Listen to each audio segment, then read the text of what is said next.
L'objectif, c'est de permettre à des jeunes qui n'ont peut-être pas eu la chance de faire des études importantes, de sentir que le numérique peut changer leur vie.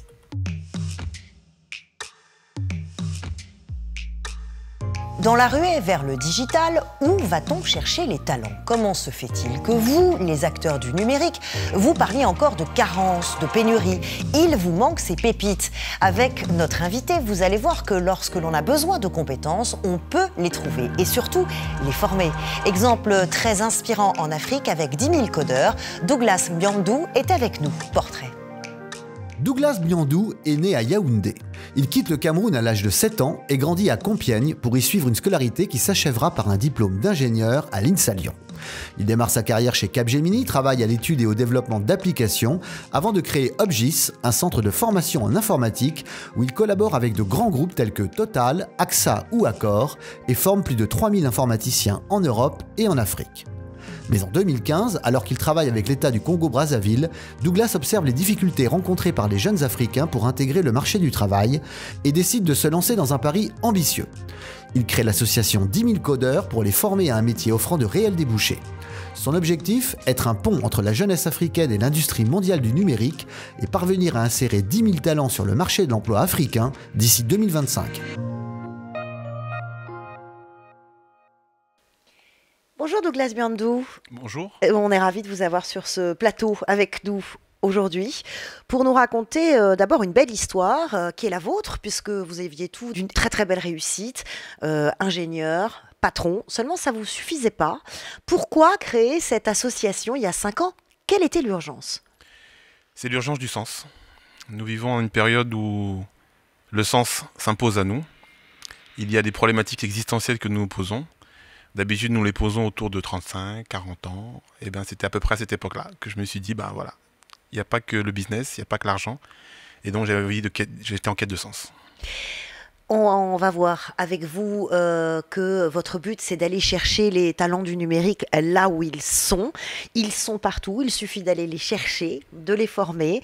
La formation et l'éclosion des talents, ça, c'est tout ce que vous aimez. Svenia Busson. Bonjour Svenia. Bonjour Charlotte. Bienvenue sur ce plateau, ravi de te retrouver. Merci. 10 000 codeurs, c'est vraiment, alors pour le coup, l'exemple typique du cercle vertueux. Absolument, absolument, et du cercle vertueux sur un continent qui en a besoin. L'Afrique est le plus ancien continent du monde et pourtant c'est le plus jeune. Un chiffre, 40% de la population africaine a moins de 15 ans. C'est absolument incroyable de se dire que voilà, c'est que des jeunes et donc le défi est énorme.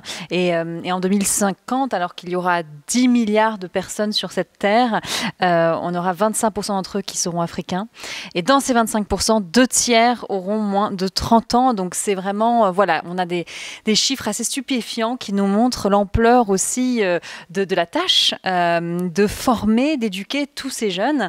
Et de la tâche et de l'opportunité, puisque tout ça, c'est une pépinière, évidemment. Absolument, absolument, absolument. Et c'est vrai que c'est stupéfiant. Par exemple, dans un quartier, j'avais été en Côte d'Ivoire, dans un quartier de la capitale, vous avez 50 bébés qui naissent par jour, quoi, par nuit. Donc il faudrait créer une nouvelle classe dans les écoles par jour. Et les chiffres sont complètement dingues en Afrique, en fait, dans cette démographie. Mais effectivement, l'opportunité est grande, est très grande. Et du coup, on a besoin de gens comme vous, d'associations comme la vôtre, pour vraiment aller à la rencontre de ce défi. Donc, j'aimerais beaucoup, Douglas, que vous nous parliez un peu plus de votre programme. Comment ça fonctionne exactement et surtout, quels sont vos objectifs? Alors, l'objectif, c'est de permettre à des jeunes qui n'ont peut-être pas eu la chance de faire des études importantes, de sentir que le numérique peut changer leur vie. C'est ça l'objectif, de leur faire comprendre que c'est possible. Après, ils pourront choisir d'autres voies. Ils peuvent choisir le droit, ils peuvent choisir la médecine, mais au moins, ils sachent que dans le numérique, il y a une opportunité de faire rapidement une autonomisation. C'est vraiment ça l'objectif. Alors, comment ça fonctionne? Alors, 10 000 codeurs, il y a de la phase pilote. Avec ma société, effectivement, on a investi pour montrer que c'est possible. Que les cours qu'on donne aux ingénieurs de chez Rolex, de chez Thales, de ces multinationales, en fait, on peut les donner les mêmes aux jeunes qui ne sont pas plus bêtes et qu'avec ça, ils vont pouvoir rebondir. Donc ça, c'est la phase pilote. c'est 300 personnes, c'est 5 pays, Congo-Brazzaville, Sénégal, Cameroun, Côte d'Ivoire, Guinée. 300 personnes, 75% d'insertion au bout de 6 mois. Maintenant, on veut passer à l'échelle. 10 000, c'est pas 300. 10 000, c'est votre objectif. C'est l'objectif entre 2015 et 2025. Donc, on a réfléchi. Après cette phase pilote, on a fait une pause en 2019 et 2020. On a réfléchi à ce qu'on a fait, à ce qu'on a réussi, à ce qu'on a raté. Et on s'est rendu compte qu'il y avait une grosse lacune sur la sensibilisation. Donc, parmi les 6 services que nous voulons offrir à n'importe quel jeune du continent, le premier service, c'est un service de sensibilisation à 3 choses. Aux opportunités du numérique, les métiers, les usages, les technologies. Au développement personnel, qui est un point que nous avions négligé, l'intelligence émotionnelle, l'intelligence sociale, l'intelligence comportementale. Deuxième point, et troisième point, l'entrepreneuriat. Donc on sensibilise les jeunes, et donc ça c'est la phase industrielle, on a commencé en 2021. Ça se traduit très concrètement par tous les soirs à 20 h, nous donnons rendez-vous à la jeunesse africaine sur Internet, sur notre chaîne, pour sensibiliser. Phase de sensibilisation extrêmement importante. On va parler des débouchés aussi. Vous avez parlé de 75% de taux d'insertion. Évidemment que la clé, c'est le matching nécessaire. Vous ne les formez pas pour leur faire plaisir. Vous les formez pour qu'à l'arrivée, ils trouvent un emploi. Donc, il faut qu'il y ait un marché et des opportunités en face. Or, le problème, c'est la carence de talent. C'est un problème qui existe dans tous les métiers numériques. On va faire un point sur la situation en France avec Christian Roudot. Les chasseurs de tête le savent bien, recruter dans l'IT n'est pas une mince affaire. En France, 80 000 postes restent vacants dans le secteur. Cette pénurie de main-d'œuvre risque de s'accentuer alors que la robotique et l'intelligence artificielle demandent toujours plus de matière grise. Les codeurs sont particulièrement recherchés. Ces développeurs de solutions informatiques sont au cœur des sites et applications que nous utilisons tous les jours. Et aujourd'hui, plus que jamais, l'État peut dire aux codeurs « The country needs you », particulièrement à un moment où les sites et les systèmes d'information des entreprises doivent s'adapter aux habitudes de consommation nées de la crise sanitaire. Alors question, notre système éducatif forme-t-il trop de philosophes, de psychologues, pas assez d'ingénieurs en IT? La question n'est pas nouvelle, il faut tout de même préciser que 30 000 diplômés en informatique, développeurs inclus, sortent des écoles françaises chaque année. Mais voilà, les entreprises recherchent souvent des profils plus expérimentés, d'où ce léger gap entre l'offre et la demande, un hiatus qu'il faudra bien combler pour bâtir la start-up nation si chère à notre président. Alors, ce gap, ce hiatus, ce problème de matching que nous décrit Christian là, c'est le même en Afrique? Ce n'est pas le même. Ok.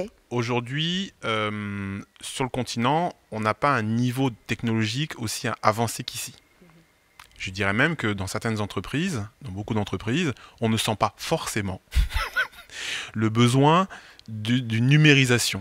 On ne sent pas forcément le besoin d'une transformation digitale. On ne sent pas forcément qu'avec le numérique, on va pouvoir augmenter tant que ça la productivité et le rendement. J'ai moi-même été en fait faire un tour d'Afrique parmi tous les tours du monde pour faire de la veille sur l'éducation et la formation. Et donc je suis allée en particulier en Afrique de l'Ouest. Et puis j'ai observé que certains systèmes éducatifs étaient complètement désuets finalement parce que manque de financement et parce que voilà, les opportunités ne sont pas aussi grandes finalement que le nombre de jeunes qui cherchent des emplois tous les ans et qui arrivent sur le marché de l'emploi.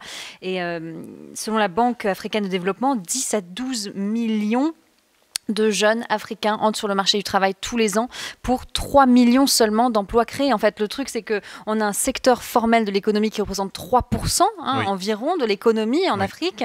Tout le reste, c'est l'économie informelle, donc qui n'est pas forcément traçable. Et donc, dans cette économie formelle où sont tous les jobs que ces Africains recherchent, il y en a pas en fait, il n'y en a pas assez. Donc, moi, j'avais une question pour vous. Est-ce que les personnes qui ont suivi votre formation, est-ce qu'elles trouvent un job ou est-ce qu'elles créent leur propre job finalement après leur formation ? Alors, sur les statistiques, on a 5% des personnes qui sortent et qui créent un emploi, qui créent leur société. D'accord ? Mais la plupart, ils vont vers le salariat. J'ajoute que nous n'avions pas, je vous l'ai dit, travaillé assez sur la partie soft skills. Mais vous savez, au royaume des aveugles, le borgne est roi.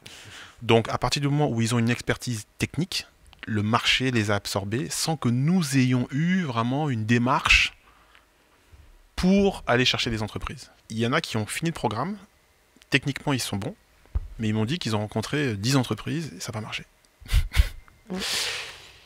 La réalité, c'est que l'intelligence sociale et comportementale, ça s'apprend.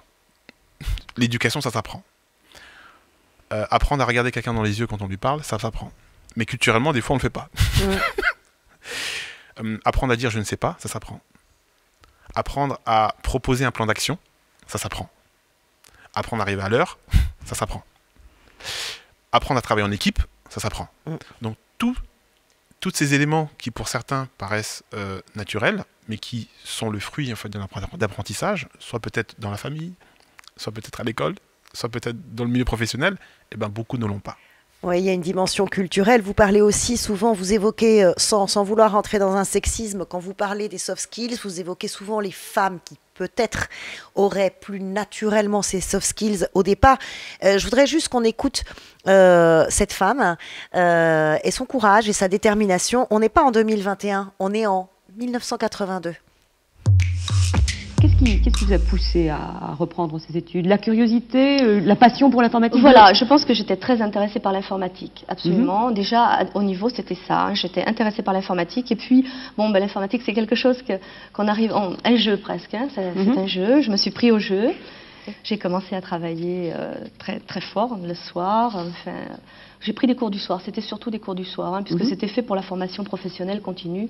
Donc, des cours du soir. Et j'ai travaillé donc pendant 3 ans. Disons vos connaissances au niveau peut-être mathématique, par exemple, est-ce que vous n'avez pas eu des difficultés de reprise à ce niveau-là? Si, parce que je n'avais jamais fait de mathématiques modernes et que la base de l'informatique, ce sont des maths modernes. Mais enfin, ça a été assez simple en fait. Hein, le B.A.-ba, j'ai repris le B.A.-ba des ensembles, tout simplement. Et... Vous pensez commencer à travailler quand? Oui, je pense que ça aboutira travailler dans la profession, mais c'est très difficile sur Toulon, parce que ce n'est pas une région qui est tellement structurée au point de vue informatique.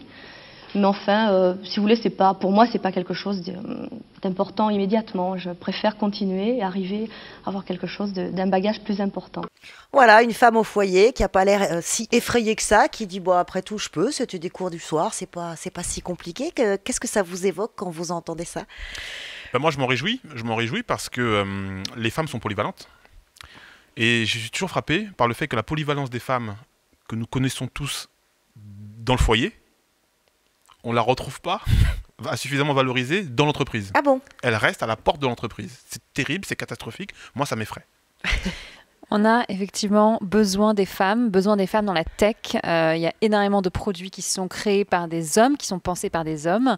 Et ça, c'est un vrai problème, étant donné que les utilisateurs sont souvent des femmes.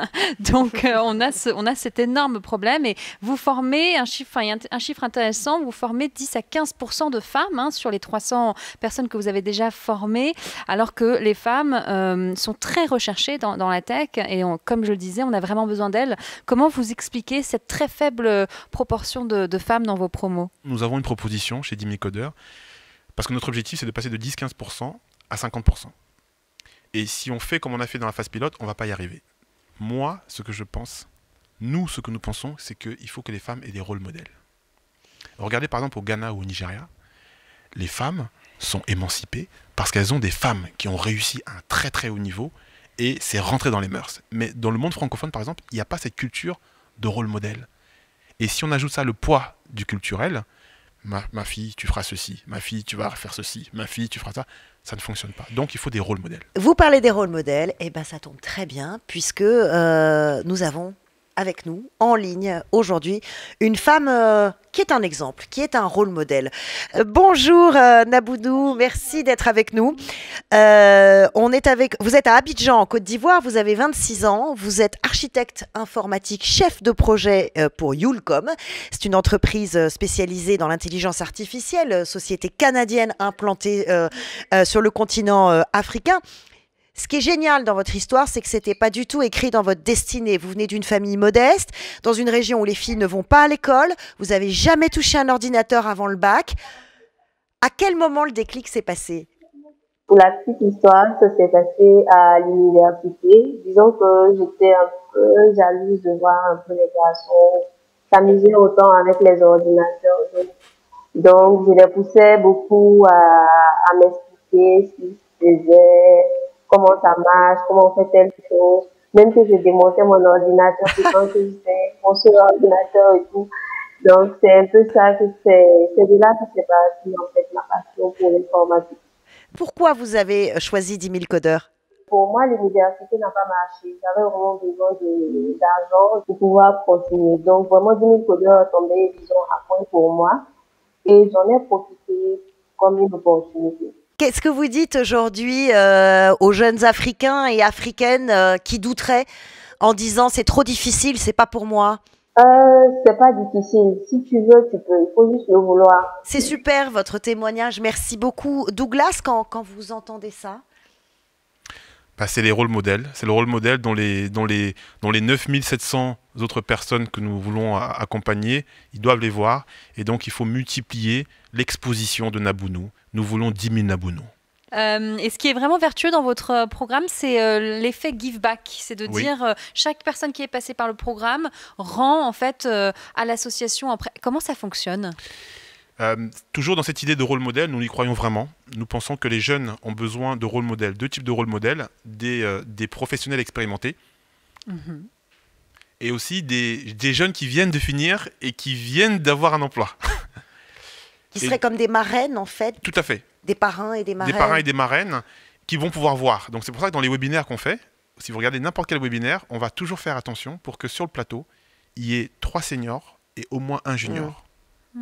L'apprentissage entre pairs, on revient à des méthodes pragmatiques et très éprouvées en fait. Absolument, voilà. C'est ce qui marche. C'est ce qui marche. Ouais. Et j'ajoute que, on parlait tout à l'heure de la sensibilisation. La sensibilisation, c'est un des services, mais nous pensons qu'il y a toute une trajectoire à faire. Parce que nous, chacun d'entre nous, nous avons été sensibilisés à un métier. Si on est là où on est, c'est qu'on a eu la sensibilisation. Ensuite, il y a l'orientation. Ensuite, il y a cette intelligence émotionnelle, intelligence sociale et comportementale. Pour moi, ça, c'est les 3 choses qu'il faut en premier. Et après, il y a l'expertise. Bien sûr.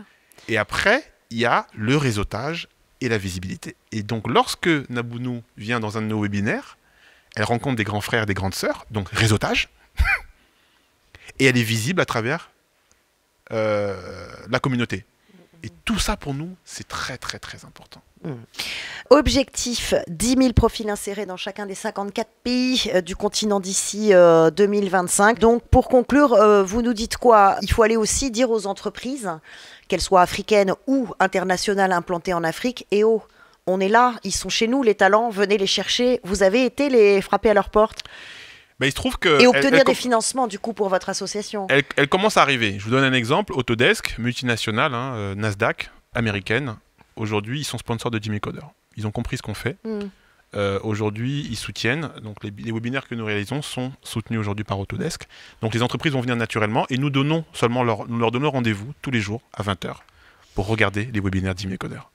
Merci infiniment Douglas Biandou d'être venu nous raconter ce qu'est et ce que fait 10 000 codeurs tous les jours sur le terrain en Afrique. Merci beaucoup Svenia. Merci à vous. De nous avoir accompagnés pour éclairer ces témoignages. Merci à tous les deux. Merci beaucoup. Merci.